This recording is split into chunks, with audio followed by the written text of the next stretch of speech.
Hi, I'm Lynn Woodland, author of Making Miracles, Create New Realities for Your Life and Our World.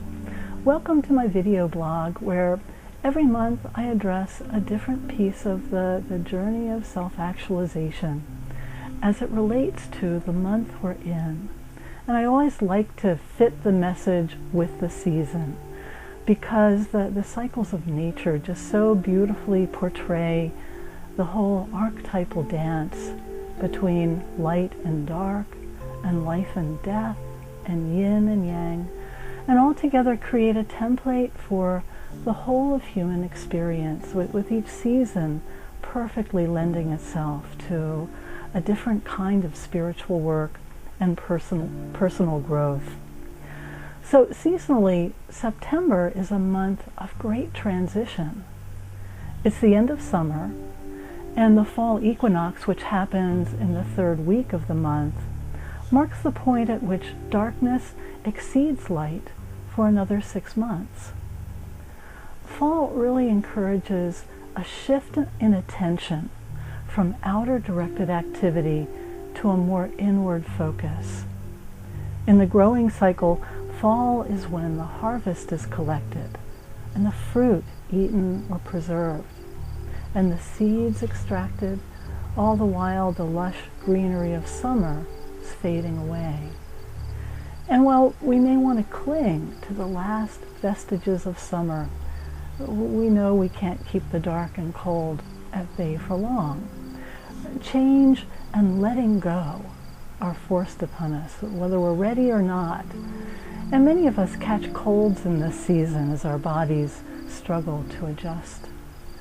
Now, psychologically, even though the spring phase of experience, with its rush of births and new beginnings and new growth, creates just as much change and stress in our lives as this fall phase of dying away, we tend to associate birth with joyous emotions, while death evokes feelings of fear and sadness and loss of control.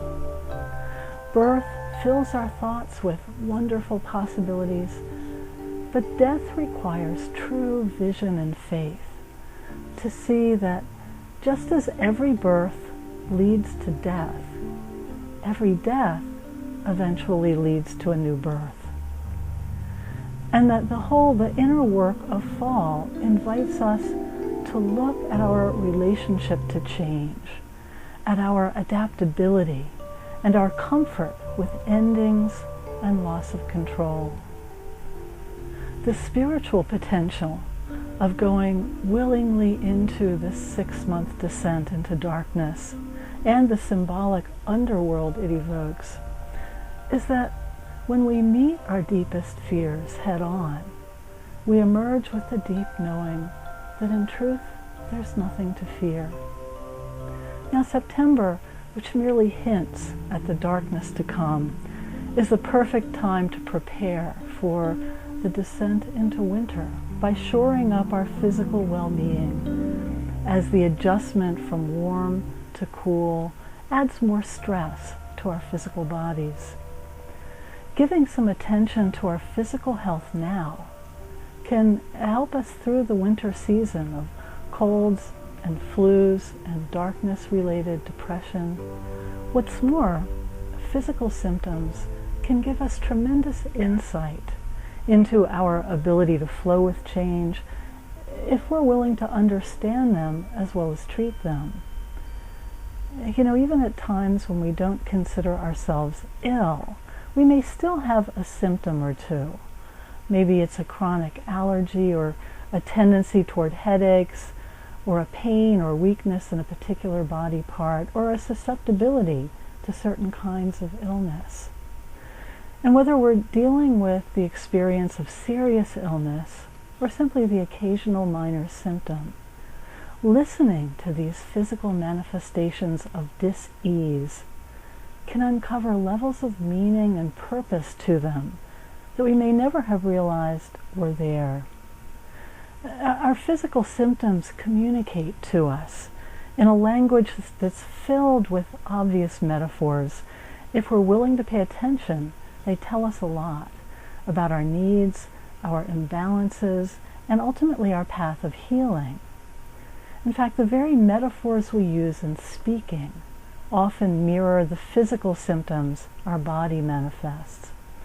I became especially aware of this when I was director of a Center for Attitudinal Healing in Baltimore, Maryland, and worked extensively with people dealing with all kinds of physical illnesses. I noticed how people's pet expressions had a way of literally describing their illness.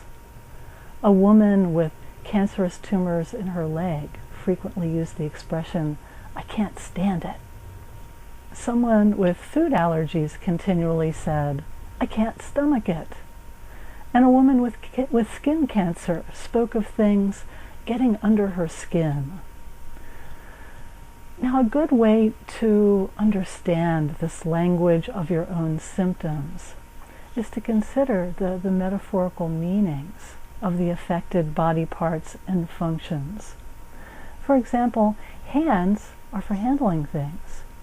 If you have pain or symptoms in your hands, ask yourself, are you holding on too tightly in some way? Are you trying to handle everything yourself? Do you have difficulty reaching out for love and support? Or are you having difficulty grasping something? If your neck and shoulders hurt, are you shouldering more than your share of responsibility? Are you being stiff-necked and overly rigid in how you're seeing things? Now, if you're a woman with tumors or pain in your breasts, have you perhaps been suckling the world until there's nothing left for you? Do you feel in need of nurturing yourself? Or do you feel in some way inadequate about yourself as a woman?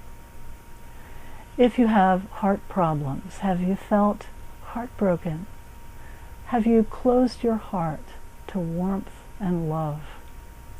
Or have you lost your joy and passion for life? Just play with these metaphors and see which ones best fit the way you feel. Addressing the situation indicated by the metaphor can powerfully support and sometimes even alleviate the need for other treatment. For example, during a time when I felt burdened by the pressures of life, shouldering more than I could carry, so to speak, I developed a painful frozen shoulder condition for which a medical professional prescribed several months of painful physical therapy. And before I went to physical therapy, instead I addressed my emotional condition of feeling burdened. I cleared many projects from my plate. I gave myself a very uncharacteristic several-month break from work. I played more, I worked less, and I made relaxing a priority. And as I felt less stressed, my shoulder improved so quickly that I wound up never needing the physical therapy. Illness is just a wonderful catalyst for change, rather than being an indication of something we've done wrong, as it's sometimes suggested in a kind of a New Age distortion of mind-body psychology. Illness has a way of helping us meet some unaddressed and perhaps unrecognized need for growth. Just like the fall season, it forces change upon us, ready or not. Whether we resist these changes or meet them willingly, illness often gives us permission to explore positive and much needed options that we wouldn't have allowed ourselves to consider otherwise, ranging from simply slowing down a bit to completely and even permanently restructuring our lives. Now, we can, of course, choose health and embrace change before a physical condition forces it upon us.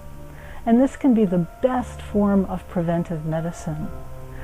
So this month, consider beginning the descent into the dark cold of winter by paying closer attention to your body. Let your symptoms tell you when you need to take a health day, or reach out for help, or perhaps ponder the bigger ways that your life may be feeling out of alignment with your highest good. And look at big life changes that perhaps you're ready to make. Choosing health this way usually requires a stretch out of the comfort zone of familiar behavior, but the payoffs are so worth it. Now, I'd love to hear your comments on any of this, and you can write to me at lynn@lynnwoodland.com. And on my website, you can find all kinds of free downloads and recorded meditations. There's a place where you can leave a request for free distance healing, and many other resources there to check out.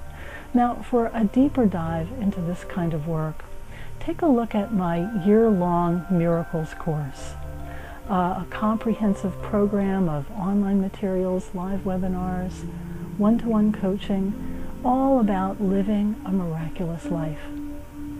So, until next month, namaste.